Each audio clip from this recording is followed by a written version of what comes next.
Magandang umaga, magandang tanghali, magandang hapon at magandang gabi sa ating lahat. A blessed, prosperous New Year to all of us. Pagbati ho mula sa Ambassadors for Christ International dito po sa Taguig City at from our home to yours, God bless you and may the Lord makes His face to shine on you and give you peace. As we start the day, as we start the year, I strongly believe, if we had a good and a strong start, then we will have a good and a strong finish. And in this year, 2022, God is the right starting point. And if we start with Him, then we will finish with Him strong. God bless po sa ating lahat at patuloy po ang pagpapala ng Diyos sa sumaatin at ang masaganang habag, biyaya, at gabay ng banal na Espiritu ay sumaatin din pong lahat. Bago po tayo magpatuloy, ako po yung humihiling na inyo pa akong samahan sa isa pong pananalangin upang ang gabay ng Diyos ay sumaatin po habang tayo ay nag-aaral ng Kanyang mga salita. Panginoong Diyos, maraming salamat po sa panibagong taon na amin na namang nasilayan. Salamat din po sa iyong gabay, patnubay at pag-iingat mula po, Panginoon, March 2020 up to this very present time. We thank you and we bless you for being so good. We thank you for your faithfulness. We thank you for your goodness.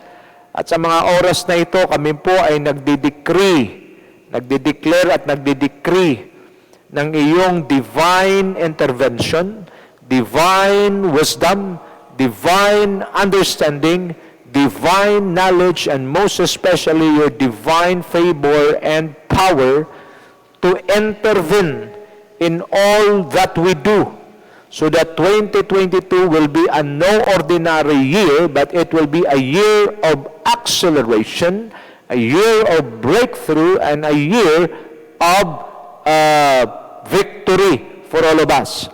Thank you for the prophetic word that this is the year of restoring what the enemy had stolen from us, plus the interest. Oh, we thank you, we bless you, and we honor you. Glorify your name in all the earth. Those who are sick, receive your divine healing right now. I command all sickness to disappear in your body right now. Lahat ng mga bukol ay mawala. Lahat ng mga kontaminasyon sa dugo ay mawala. Lahat ng mga pinagmulan ng anumang karamdaman sa ating mga katawan ay mawala. In the name of Jesus, and I command strong immune system, strong and good health for all of us, and a strong, long, and satisfied life, especially this year, 2022. I pray also, Father God, Lord Jesus Christ, and God, Holy Spirit, that you will continue to create that hunger in our spirit, in our heart and mind, okay, with the Word of God and in the presence of the living God. We bless you. We glorify your name. We magnify your name. In the name of Jesus Christ. From the beginning till the end of this study, speak to us in a very powerful way. To you alone the glory, to you alone the praise, to you alone the honor, now and forevermore. This is our prayer in the name of the Lord Jesus Christ. Receive your healing, receive your provision, receive the empowerment of God, Holy Spirit, peace and joy from God, Holy Spirit. This is our prayer in the powerful name of our Lord and Savior Jesus Christ, the name that is above every name, and of the blessed people of God declare, Amen and Amen. Muli po, isang magandang gabi sa ating lahat at magandang araw naman doon sa mga nasa ibang bansa. Live po tayo ngayon sa Facebook at ganun din po, live rin po tayo sa YouTube. And I pray that you will take time to share this message to your loved ones, to your friends or Christian friends, in order for them to hear, okay, the now Word of God, especially the beginning of this year, 2022. Kumusta po kayo? Nawa, kayong lahat ay nasa mabuting kalalagayan, maapoy na naglilingkod sa Diyos, maapoy na nagmamahal sa Diyos. Amen? Palakpakan po natin ang Panginoon. Hallelujah. So we are now still in the continuation of our study of the Now Word entitled The Biblical Principles That Empower and Establish Our Faith to Secure Our Victory. Because things on earth or situations on earth is full of uncertainties. You cannot predict what will going to happen later, tomorrow, next week, or next year.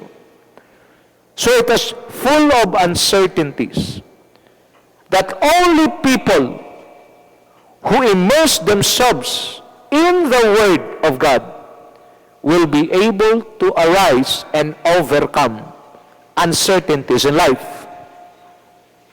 That is why the Lord Jesus Christ emphasized that man shall not live on bread alone, but by every word that proceeds out from the mouth of God. He also said in Luke 21:33, heaven and earth will pass away, but my word will never pass away. It simply means the Word of God symbolizes unshakable ground. That those who take their stand on His Word will never be shaken. It had been prophesied in the book of Matthew chapter 24, as the days of Christ's return is coming. It's just like a birth pains of a woman. The more that the baby is about to be, about to be born, the labor pains or the birth pains is increasing. Same thing. It had been written and it cannot be changed. So ano ang kailangan natin? Kung hindi pala nagbabago ang sinasabi ng salita ng Diyos, these things will surely come to pass. Then let us prepare ourselves. Nakuha natin. Preparing ourselves, protecting ourselves from any contaminations and any works of the enemy, and most especially, learn to persevere. Perseverance is one of the fruit of the Spirit. And how will you able to bear that fruit in the Spirit? By immersing yourself in the Word and walking, being filled and led by God, Holy Spirit. Naunawaan po natin. So we are now entering in a very crucial season that only those who are connected, who possess divine connection with God, and is strongly connected to the carrier of their grace, their pastor, and they are strongly connected to the church or to the brethren, their spiritual family, will be able to survive. I will give you a caution tonight. Never commit or make wrong decisions. Never commit and choose wrong choices. Because life has full of choices. What you are now is a product of your choice. Because every choice determines your destiny. If you choose the wrong thing, then you will suffer the consequence or consequences. But if you choose the right thing, you will enjoy its good fruit. Mga kapatid, this is the Word of God, and this is God's reminder for all of us, this 2022. Start right, and God is the right starting point. That no matter what happened, He will intervene in all the affairs of your life. And if God is intervening, then we will be secured in His presence. Because in His presence, there is fullness of joy. In His presence, we are completely, totally, undisputedly protected. And in His presence, provision is overflowing. In His presence, God will going to preserve our lives. And in His presence, His plans and purposes will be fulfilled. Oh, what a blessing to be in the presence of the living God. As we continue our study, we're still in the series of our subtopic entitled Journey of a Ship to Sonship. So, just a sort of review, what to do to strengthen and establish your connection to the carrier of your grace or your spiritual father. Number one, they count themselves not as spectators and commentators, but part and intertwined in the Spirit with their spiritual father. Sons do not consider themselves as a church member only, but they consider themselves as part of the life of their pastor and part of the life, not just in the life of their pastor, but also part in his ministry. Sabi nila sa 1 Chronicles 11, chapter 11, verse 1, all Israel came together to David at Hebron and said, "We are your own flesh and blood." Sons acted like this. They are not, they are more than being a member of the church. They are part of their pastor's life and his family, and they are part to their pastor's mandate and vision. Pangalawa ho, number two, they know the mandate of their father and more than willing to help all the way to finish his assignment. And the Lord your God said to you, "You will shepherd my people Israel, and you will become their rulers." So dito makita natin, when all the elders of Israel came to King David at Hebron, he made a compact with them at Hebron before the Lord, and they anointed David king over Israel, as the Lord had promised through Samuel. Another characteristic of a son in the Spirit, he knew the mandate of his father, and he is willing and determined, fully determined, okay, to help his father all the way for him to finish his God-given assignment. Mga kapatid, pag lahat sa church ganito, alam ang mandato ng kanilang pastor, and they do not create their own mandate, they do not create their own mandate, and they do not pursue their own interest. Watch me now. It is very important for you to know the mandate of your pastor. Because ayon po sa ating mentor, Pastor Wilbert Burchal, ang sabi niya, ang mandato, ang assignment, ang destiny mo ay nakabisagra sa destiny, mandato at assignment ng pastor mo. The one who shepherded you had received a mandate from God. And if you and God allow you to be under His authority, therefore, your mandate is His mandate, or His mandate is your mandate. His assignment is your assignment. His vision is your vision. So know your part. Ang mga anak, alam nilang kanilang bahagi. They are willing, they understood na nakabisagra ang kanilang assignment, nakabisagra ang kanilang destiny, nakabisagra ang kanilang vision sa vision, assignment, at destiny ng kanilang pastor. And they are willing to help him all the way. Number three, they are fully determined to fight for a common cause with their father and to be under his disposal to reach their father's God-given destiny. 1 Chronicles 12:38, it says, all these were fighting men who volunteered to serve in the ranks. They came to Hebron fully determined to make David king over all Israel. Mga kapatid, another characteristic of a son in the Spirit, they're fully determined to fight for a common cause. What their pastor is fighting for, they fight together with their pastor. Baliktad ang karamihan eh. Instead of fighting against the devil, they're fighting against their pastor. That is demonic. Stop doing it, because God is not mistaken to place you under the leadership of your pastor, not to fight him, but to fight together with him. Linawin ko, ang pastor ay dapat tinutulungan, hindi pinagtutulungan. Malinaw? So kailangan klaro sa atin ito, we are fighting for a common cause. We have only one enemy. I want you to understand this. In our Christian walk, in our Christian living, we have only one enemy, and that is the devil together with his demons.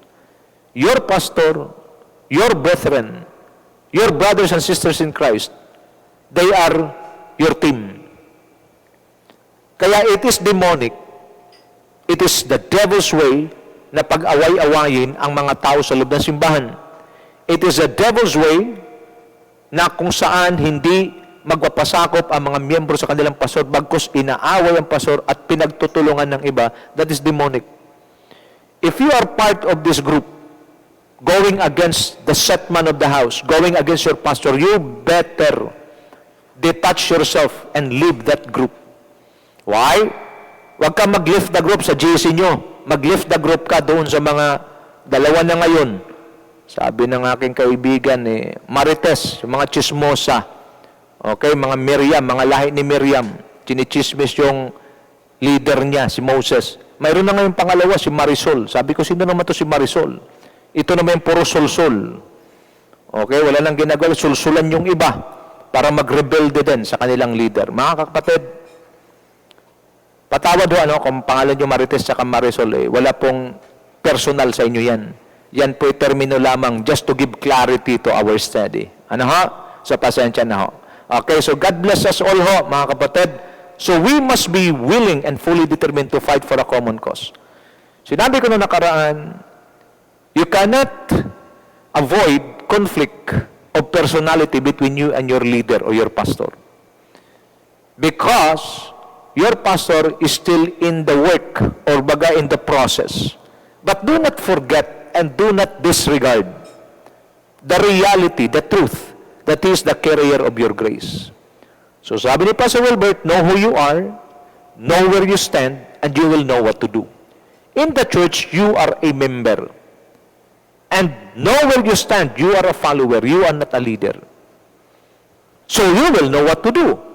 When conflict comes, at hindi mo gusto at hindi ka pabor sa desisyon ng pastor mo because you understand that you are a son, and he is your spiritual father, mayroon mga desisyon yung tatay natin, hindi natin nagugustuhan.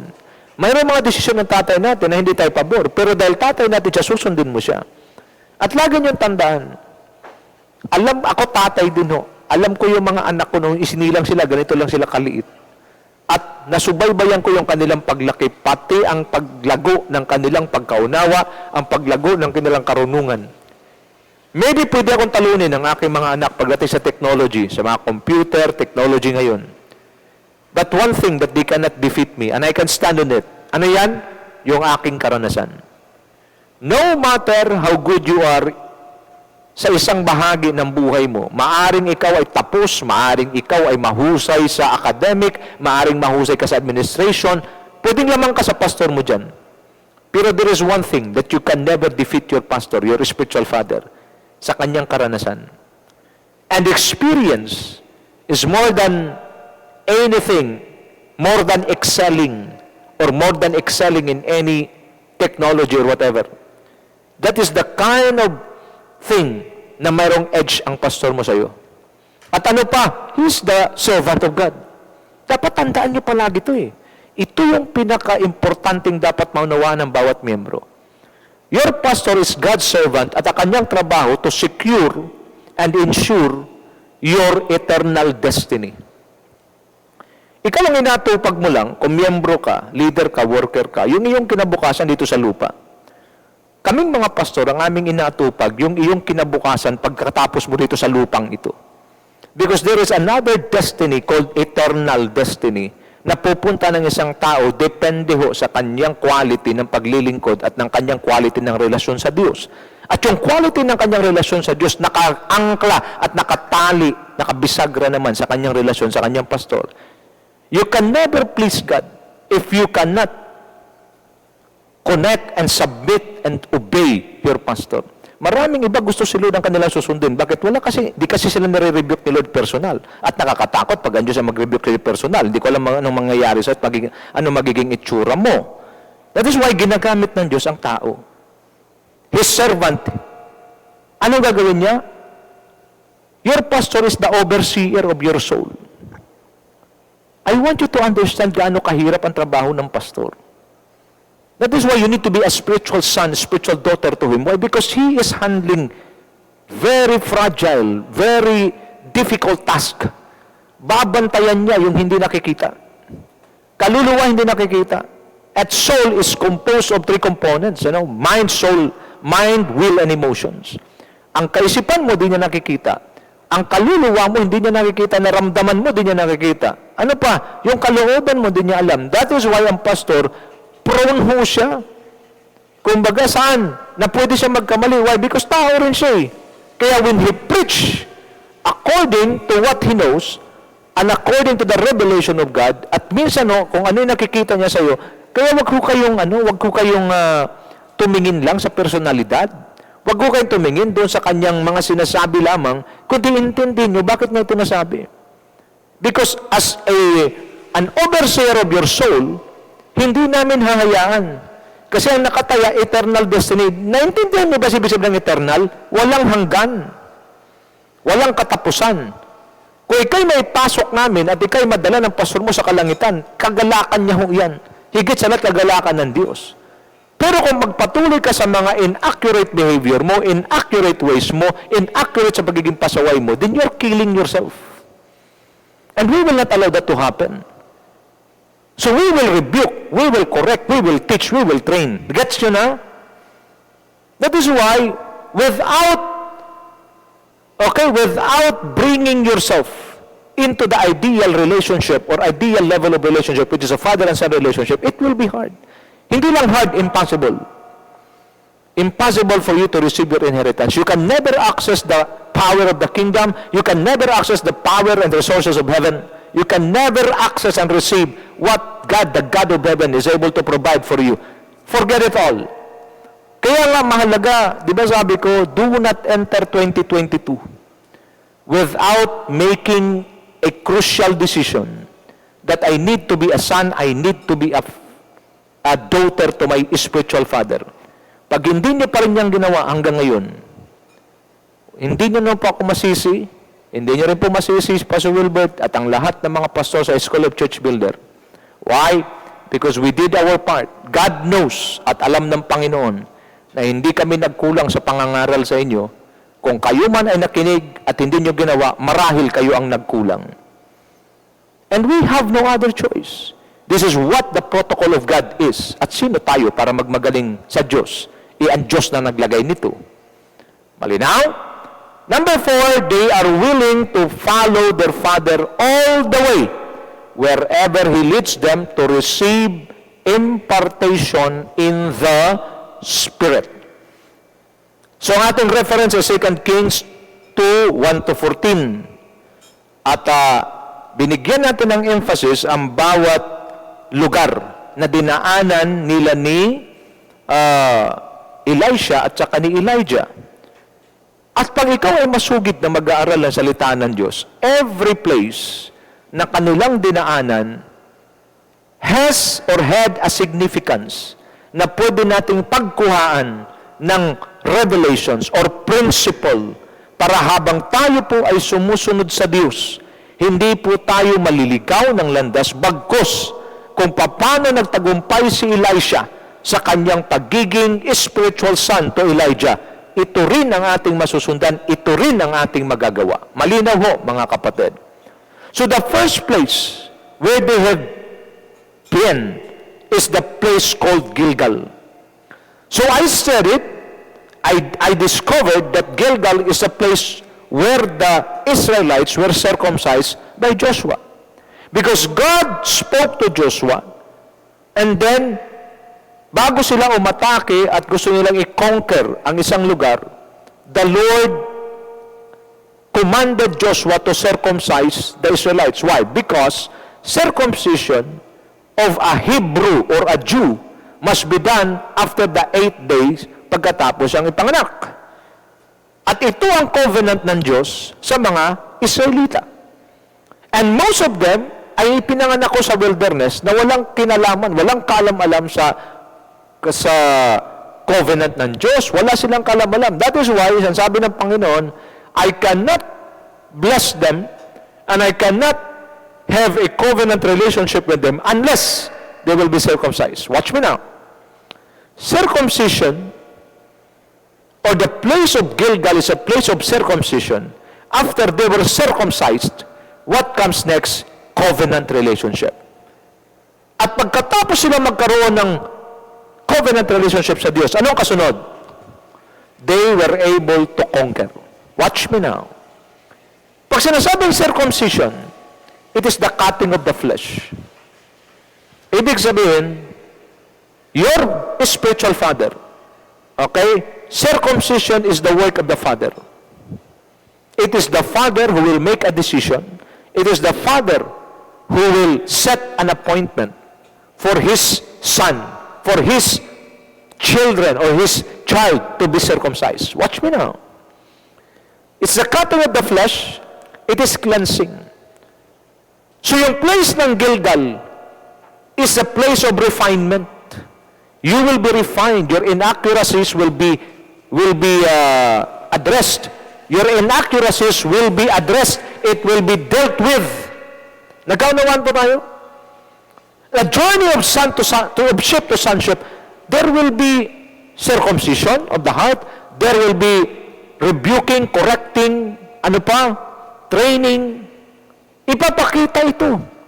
Kailangan ito. Bakit? Kasi nga, ang dami nating na-accumulate ng mga aral, marami tayong na-accumulate ng mga inaccurate ways and behavior galing sa mundo, na pag hindi ito i-deal ng ating spiritual father, madadala natin ito sa paglilingkod natin sa Panginoon. Kung bugnutin ka dati, yan ang na-acquire mo sa mundo, hindi mo pwedeng gamitin yan at ipakita during sa paglilingkod mo sa Diyos. Baka yan ang magpapabilis ng buhay mo. Nagkaunawaan tayo. That is why the father or spiritual father, your pastor, will going to deal it. At ito, dito ngayon, yung painful. Okay? Painful cleansing, cutting of the flesh. That after you allow yourself to be circumcised, you allow your spirit to be circumcised, you allow your heart to be circumcised, what comes next? Covenant relationship. Lagi natin tandaan, God is a God of covenant. Every relationship that is a covenant, especially in the church, a worker, leader, or a member who has a covenant with his spiritual father, his pastor. Ang ibig sabihin ng covenant relationship, sabi ni Pastor Wilbert, simply means walang iwanan, walang laglagan. Mga kapatid, ito ang ibig ng Diyos maganap sa bawat iglesia. Sons are willing to be circumcised by their father. As I'd explained to you last week, makita natin in Acts 16:1-3, Timothy, gusto na Diyos isama si Timothy sa kanyang journey, but because Timothy was a son of a Greek, his mother is a Jew, but his father is a Greek, at alam nila, ang pupuntahan nila ni Pablo ay mga lugar na kung saan mayroong mga Hudyo, baka mapulaan sila.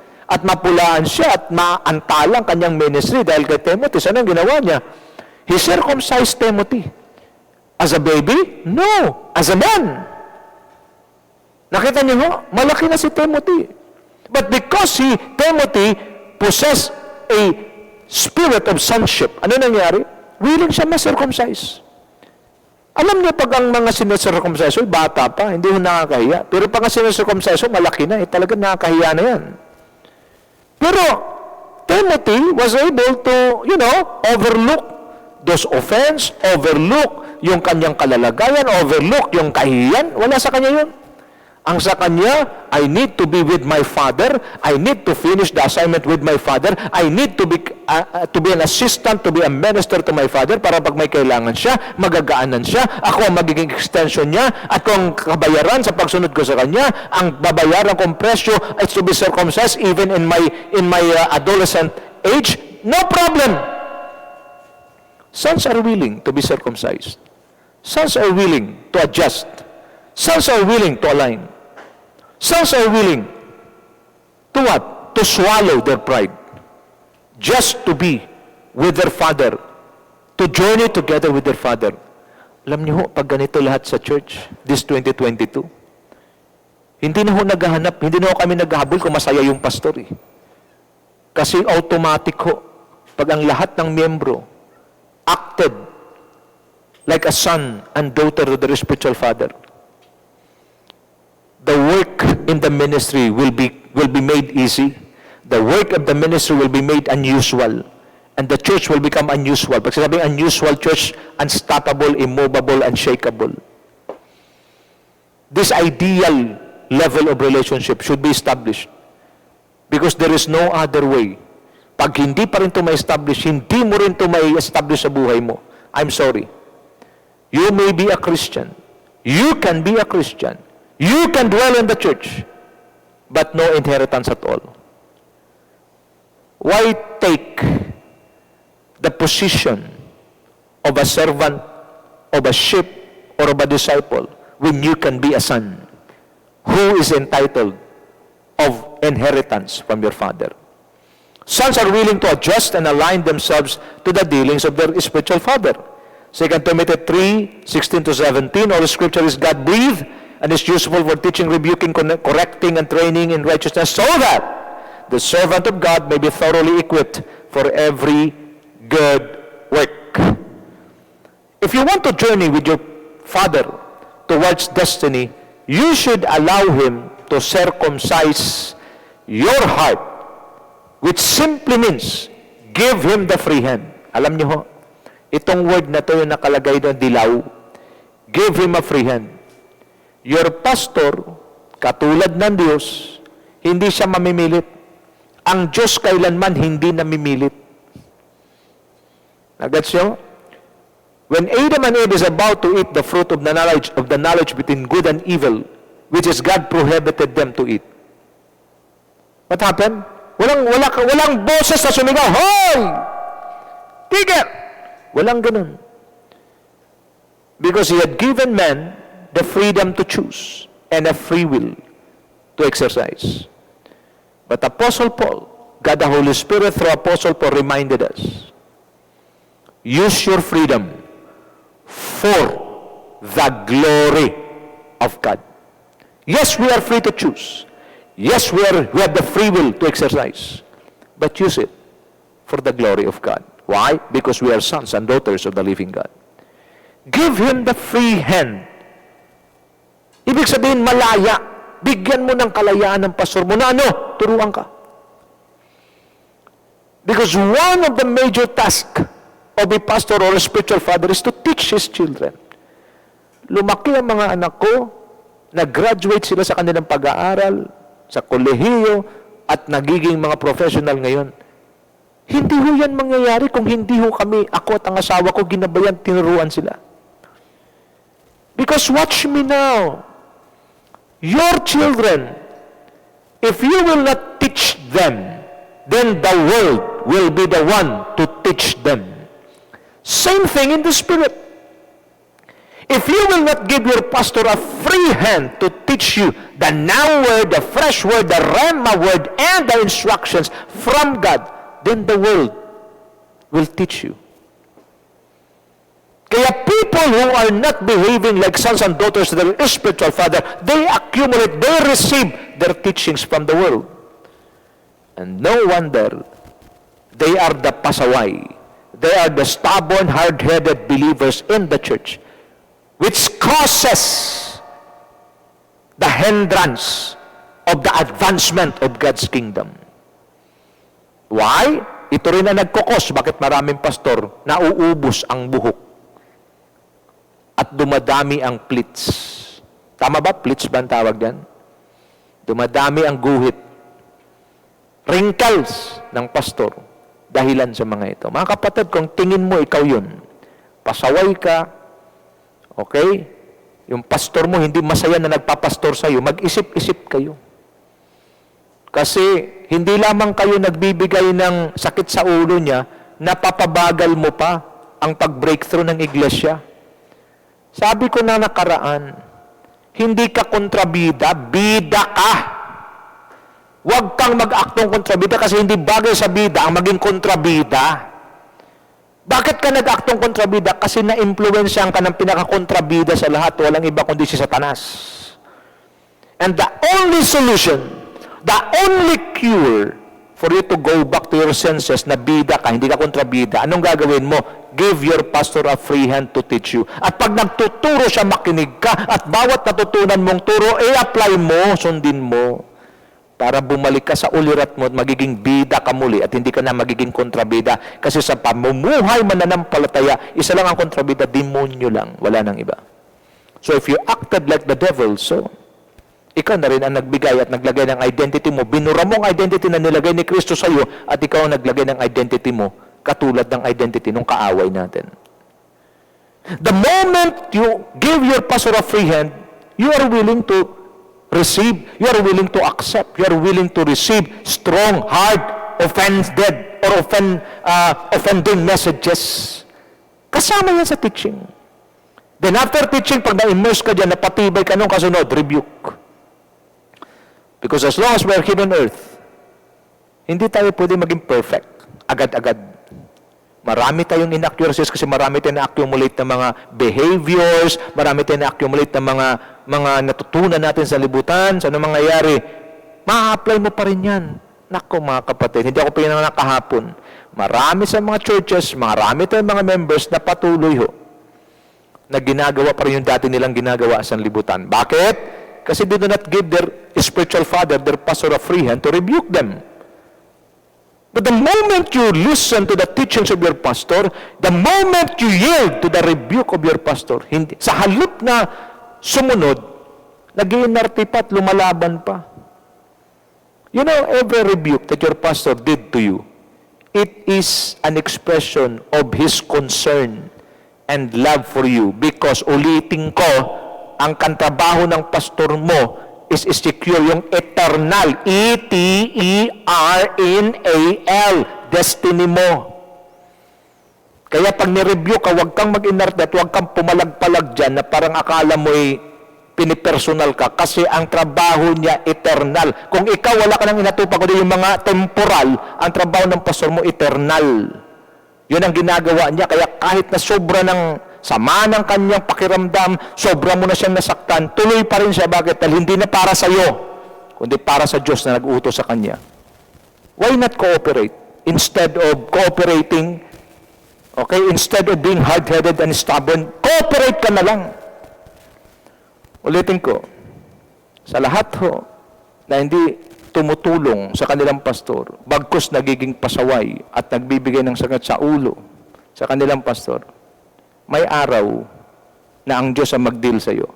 At tsatsakin ko sa kapatid, when God deals with your inaccurate ways and behavior, kailanman hindi mo magugustuhan. That's for sure. If you will not listen to this word tonight, then prepare yourself sa isang hindi mo magugustuhan na kalalagayan. I am not threatening you. I am telling the truth. Because ang taong nakaharap nyo ngayon, hindi ko ituturo ang hindi ko naranasan. Ilang ulit akong kinausap ng Diyos, but I chose not to obey, then God dealt with me. Kasi kung anak ka talaga ng Diyos, ulitin ko read my lips. Kung anak ka talaga ng Diyos, hindi ka ng Diyos lulubayan sa kapapaalala. At kung patuloy mo pa rin dinidisregard at nagre-refuse ka na sumunod sa mga paalala ng Diyos, kung anak ka ng Diyos, read my lips, then the Lord will deal with you in a hard way. Because there are people who do not obey God in a gentle way. They want to obey God in a hard way. Then, prepare yourself. Kaya as early as now, kung narinig mong pangungusap na ito at alam mo ikaw ang tinutumbok ng Diyos ngayong gabi, better for you to listen. Surrender now before everything will fall. Hindi, not in place, but it will fall on you. One day, God will deal with you. Dahil hindi ang Diyos papayag, lalo na pag kanyang lingkod, accurate na servant of God, accurate na ginagawa ang kanyang trabaho sa Diyos, hindi ang Diyos papayag na yung mga pasaway ay hindi niya ididil. Give your pastor a free hand to correct you. After rebuking you and you yield to the rebukes, you yield to the dealings with your pastor, ano mangyayari? With your pastor, ano mangyayari? Then he will correct you. He will show you the way Yan, sabi ng Lord sa mga Israelita, this is the way, walk in it. Ipapakita sa iyo ng pastor mo yung tamang landas na dadaanan mo. Ito ang tamang landas, dito ka lumakad. Yan ang mensahe ng Diyos sa atin sa gabing ito. But the pastor cannot correct you unless he will first rebuke you, and he cannot rebuke you unless he will first teach you. Kaya everything begins in the teachings, just like this. Alam nyo, pag mainit na ang pakiramdam ninyo, habang nagtuturo yung isang pastor, alam mo ikaw talagang tinutumbok, mainit na, stay ka lang dyan. The Holy Spirit, God Holy Spirit will call you down. Just stay. Hindi ko na matatagalan tong pastor na to. Ako talagang kinakausap. No. Ano naman makukuha ko kung ikaw ilalibikan ko? I am just telling what the God Holy Spirit wants me to tell, wants me to preach, wants me to teach. This is it. He will teach you. Na-immerse ka na sa teaching. Pag ni-review ka, hindi ka na balat sibuyas. Balat kalabaw ka na. Makapal na yung balat mo at hindi mo na basta-basta magiging sensitibo ka. Ano pa? Then He will correct you. He will show you the way. This is the way. Walk in it. At ano ang kasunod? Training na. What's the purpose of training? To make one person fit for the assignment prepared for him. God has a powerful assignment prepared for you. But it will never come to pass, or it will never happen unless you give your pastor a free hand. The word for tonight is free hand. Kalayaan na ikaw ay turuan. Pag nagtuturo, naroon ka. Pag nagtuturo, narinig mo, in-apply mo. And then the moment na ganyan ang iyong lifestyle, every time na maturuan ka, hard, strong, offending messages, you are willing to accept it. Why? Because you give him a free hand. Then, rebuke will come. Because it doesn't mean naturuan ka na, wala ka ng inaccuracies. Pag ikaw'y tinuturuan, lumalabas ang inaccuracies mo at doon ka i-rebuke. Once you are being rebuked, hindi ka na balat sibuyas. You thank your pastor, you thank your spiritual father. Why? For rebuking you, because it is an expression of his concern and love for your eternal destiny. Rebukes, sulat niyo ito, every rebuke done by your pastor to you is an expression of concern and love to secure your eternal destiny. Ano pa? He will correct you. This is the way, walk in it. Forsake the old ways, this is the way, walk in it. If you will give him a free hand, and then give him the free hand to train you. Because training is preparing you to become fit of the assignment that God is about to give you. God wants to finish, sabi ng Philippians 1:6, He who began a good work in you will be faithful. Sa New Living Translation, will continue to work it out until it will be finished, until it is finished, until the day of Christ Jesus. God is not yet finished with you. He is still working with you and me. But it is very important that we listen to the set man of the house, we listen to our spiritual father, our pastor, and give him a free hand. Ang mga pastor, hindi yan magpipilit kung mapapansin nyo. Pagpabayaan mo silang turuan ka, tuturuan ka nila. Pero pag nagpakita ka na ng pag-ayaw, kahit hindi ka magsalita, bigla ka na lang nawala, bigla ka na lang para kang bula na nawala, pumutok na nawala, ano mangyayari? Hindi ka rin nila pipilitin. Lalo na pag ang pastor na yan ay matalino at alam niya kanyang ginagawa, alam niya ang protocol sa pagpapastor, hindi ka niya hahabulin. Kasi ang mga pasaway habang hinahabol, lalong nag-iinarte. Subalit ang mga anak, sons and daughters in the Spirit, they do not allow their pastor na ipupurso sila. They are the ones pursuing their spiritual father because they are sold out that the grace that they need to overcome, the grace that they need to become victorious, more than a conqueror in this life, is deposited by God in the life of their pastor. They are the one pursuing their father, not their father pursuing them. Why? Because ang mga pasaway ho, yan ang gusto, hahabul-habulin sila ng kanilang pastor. No. Your pastor is the carrier of your grace. The grace that you need to overcome, the grace that you need to become successful and prosperous is deposited by God in the life of your pastor, habulin mo siya. Ulitin ko, huwag niyong hintayin at huwag niyong ipilit na intindihin kayo ng inyong pastor. Kasi ang kanyang inaatupag ay hindi lamang yung future mo sa lupa, kundi yung future mo sa eternity.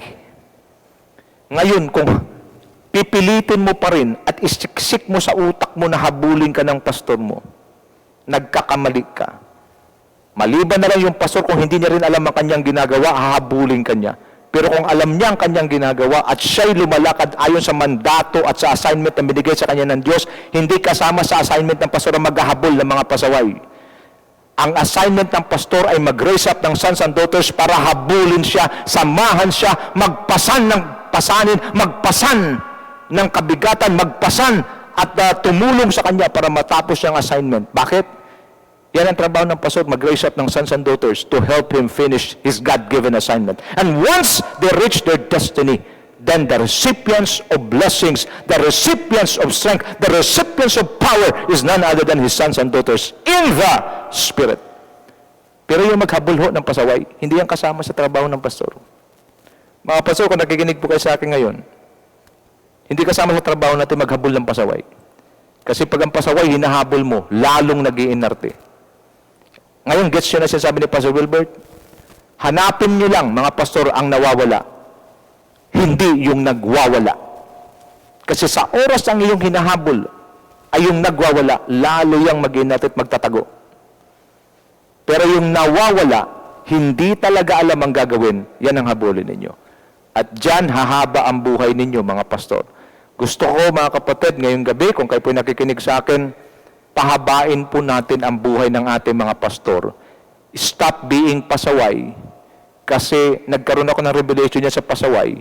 Pwedeng hiwalayin yan. Dalawang word din yan. Ang mga pasaway, one day, mag-pass away. Okay? So you have to be careful. Give your pastor a free hand to teach you, to rebuke you, to correct you, and to train you. What we need in this life is a father or a pastor from God. Your pastor is God's gift to you. He is from God, who will guide our lives to help us grow and mature in faith and lead us to reach and fulfill our God-given destiny. Number 2, na place na pinuntahan ni Elisha at saka ni Elijah is the place called Goshen, Bethel. Number 1, Gilgal, the place of circumcision and the place of covenant relationship. Number 2, the place called Bethel. Bethel is also defined as a house of God or the house of bread, a place of spiritual nourishment. So from Gilgal, they moved to Bethel. After circumcision, after refinement, after giving your pastor a free hand to rebuke you, to teach you, to rebuke, to correct, and to train, ano nangyayari? Then you are now ready to journey with your father. At ang unang pagdadalhan ng pastor mo as a son is to bring you in the place called Bethel, which means the house of bread, the house of God. Para ano? To give you fresh spiritual nourishment, to empower you and to establish your faith, to establish your spirit, so that you will become an overcomer in every battle that you're about to face. Equipping ho ang alin? Ang Bethel. It is a place of worship. It is a place of impartation of revelations. It is a place where building in the Spirit happens. Nakita niyo? That is why maraming hindi nakakasabay sa kanilang pastor. Sa tent of meeting, hindi nakakasabay sa Bethel. Kasi doon pa lang sa Gilgal, bumibigay na. See, without this kind of revelations, you will never know what to do. That is why marami nagiging tupa na lang for 30 years, yung iba disciple na lang for 40 years, yung iba mentee na lang, minister na lang for 50 years. Sayang! Because these three levels are not qualified to receive inheritance. Only sons and daughters are able and entitled to receive inheritance. So, sa circumcision pa lang, sa Gilgal pa lang, sablay na yung iba, marami. If you cannot overcome and you cannot cross over from Gilgal, you will never reach Bethel. What is Bethel? The house of bread, the house of God, the place of spiritual nourishment. Doon ka susunod na dali ng pastor mo. You will worship God together, you will impart revelations together, and you will be built in the Spirit together. John 6:63, New International Version, the Spirit gives life, the flesh counts for nothing. The words I have spoken to you, they are full of the Spirit and life. Ang susunod na pagdadalan sa'yo ng pastor, pag ikaw ay ready na to give him a free hand, to bless you, to teach you, to rebuke you, and to correct you and train you, dadalhin ka niya. Saan? Sa house of bread. A place of spiritual nourishment. You will worship together, you will impart, you will partake revelations together, you build your spirit together, at ang gagamitin na tool is walang iba kundi ang salita ng Diyos. John 6:66, 65 to 68, he went on to say, this is why I told you that no one can come to me unless the Father has enabled them. From this time, verse 66, many of his disciples turned back and no longer followed him.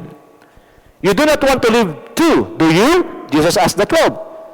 Verse 68, Simon Peter answered, Lord, to whom shall we go? You have the eternal life. Mga kapatid, the moment you surpass Gilgal, a place of circumcision and covenant relationship, then you are ready to migrate to the next level, Bethel. At sa Bethel ho, itong karanasan ni Pedro na ito, he was called by the Lord Jesus Christ as Satan. Get behind me, Satan. Why? Because Peter possessed a wrong heart. Gumamit si Pedro ng kaalaman sa mundo eh. Kaya sinabi ng Panginoon, ang iniisip mo hindi sa Diyos, kundi sa tao. At ang sabi ni Pedro, huwag ka dapat mamatay, Panginoon. Di ka dapat mamatay. Imagine mo kung sinunod ni Kristo yung payo ni Pedro. Wala tayong kaligtasan ngayon. That is why the mind of Peter was totally demonic, being possessed by the devil, without his knowledge. Watch me now. That is why it is very important na clear yung circumcision sa iyo. Because the process of circumcision and covenant relationship will lead you to the attitude like Peter possessed. Na kahit tinawag siya ng Panginoong Kristo na demonyo, Satanas, he did not feel offended because he knew na tama ang sinasabi ng Panginoon. Yung kanyang iniisip ay punong-puno ng pagkakaroon ng sariling interest. Because iniwan nila lahat eh. At sumunod siya sa Panginoon, believing that the Lord Jesus Christ is the Messiah and the King who will set them free from the oppression of the Roman Empire. Only to find out at tinutukoy ni Kristo spiritual, ang kaisipan ni Pedro physical. Kaya ayaw niya mamatay ang Panginoon. Naunawaan niyo na. Pag punong-puno ka ng interest, hindi ka kasi na-circumcise sa Gilgal. Hindi mo kasi binigyan ng free hand yung pastor mo to teach you, to rebuke you, to correct you, and to what? To train you. So that's the problem. Pero si Pedro iba. He nurtured the rebuke. He nurtured the correction. He nurtured the discipline of his spiritual father, of his pastor, the carrier of the grace, ang Panginoong Kristo. Kaya nung magkaroon ng pagkakataon, sabi ng Panginoon, kayo, alis din, sumagot si Pedro. Saan pa kami pupunta, Lord? Nasa iyo ang salita ng buhay. Alam niyo, mga kapatid, ngayong gabi, pag malinaw sa inyong mga revelations na ito, if you are in the stage of Gilgal, nasa Gilgal kayo, sinicircumcise kayo ng pastor niyo, grabe ang rebuke, grabe ang teaching, napaka-short, napaka-offending. Just respond right and yield to the dealings of God through the life of your pastor. This is the way, walk in it. Sundan mo lang. Huwag kang bumitaw. Sinabi ni Elijah kay Elisha, dito ka na lang sa Gilgal, kasi inuutusan ako ng Diyos pumunta ng Bethel. Anong sagot ni Elisha? Hanggat buhay yung Diyos at buhay ka, hindi kita iiwan. Sasama ako sa iyo. Nakita niyo? Spiritual father niya na ang nagsabi na dito ka na lang. Pero sinuway niya at hindi niya sinunod. Bakit? Kasi yung commitment niya, higit sa sinasabi ng kanyang tatay. Ibig lang sabihin, kahit anong masabi, gaano man ka-offending, gaano man ka-short, gaano man kabigat yung mensahe ng father mo, you go beyond the message because you are now intertwined and you are now connected in the Spirit. It is now a life-to-life connection beyond words. Ito ang dapat matutunan ng bawat isa. Para ano? Para maka-crossover ka na. Saan? From Gilgal, you will now cross over to Bethel.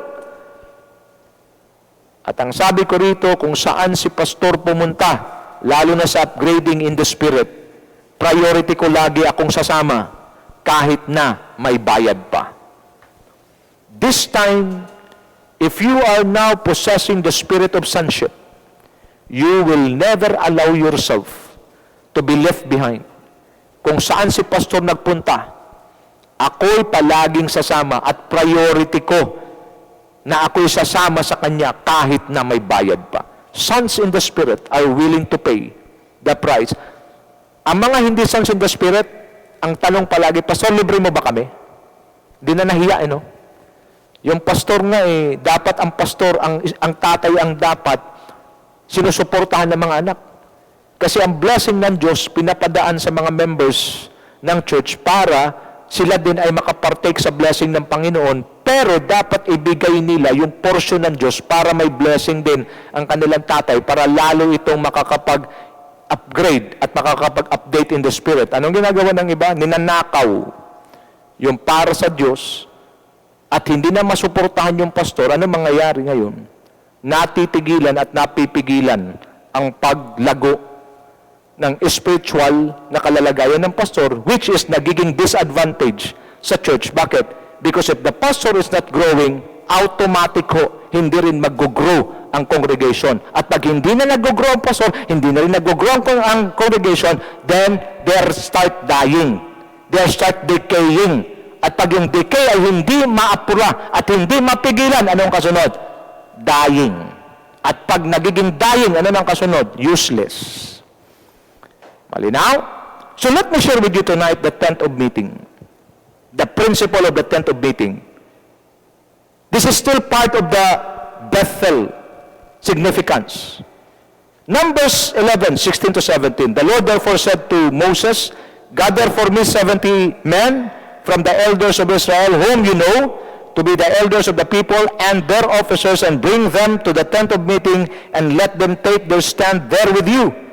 Then, and I will come down and speak with you there, and I will take of the Spirit who is upon you, and will put him into them, and they shall bear the burden of the people with you, so that you will not bear it alone.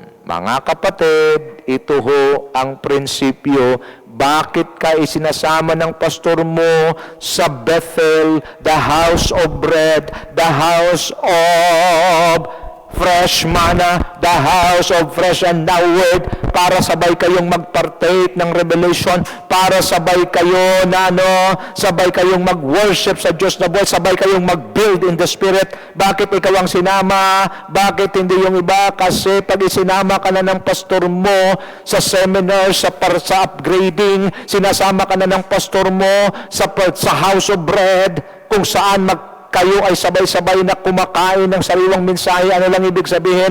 May nakita na siyang potential sa iyo as a son.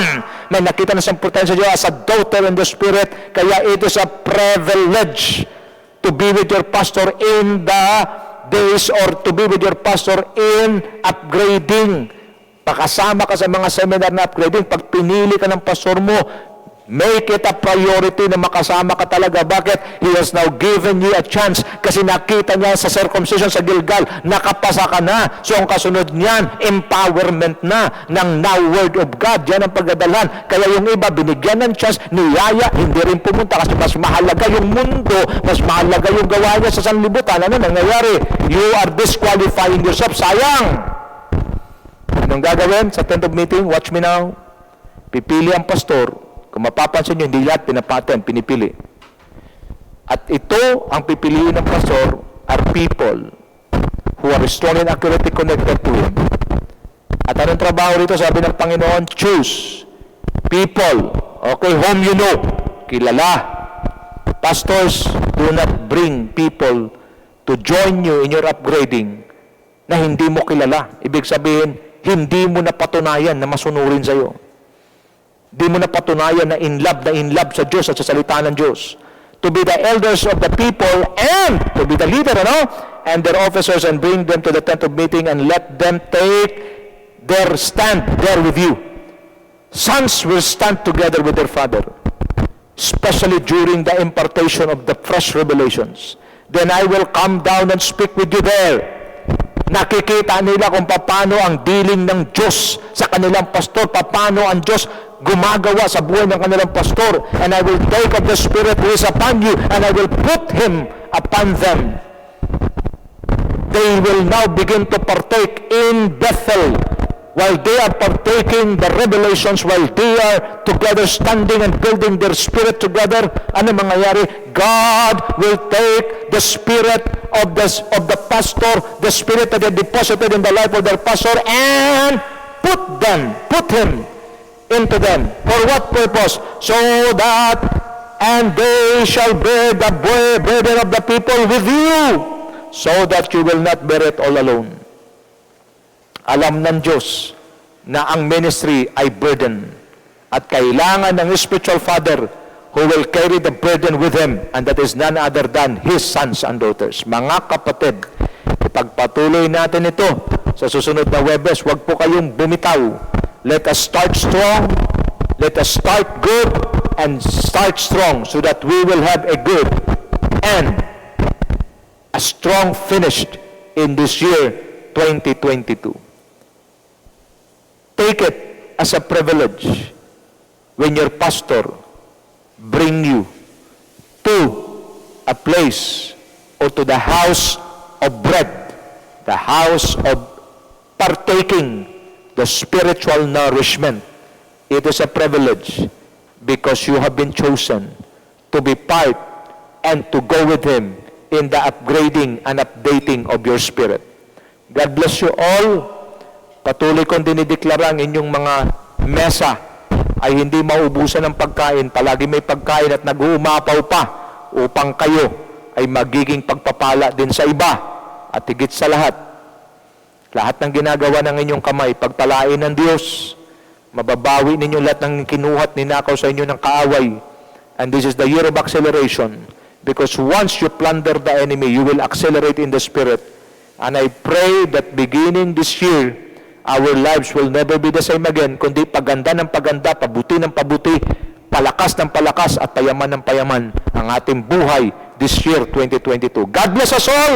This is my declaration and decree in the name of the Lord Jesus Christ, and of the blessed people of God declare, Amen and Amen. Shalom.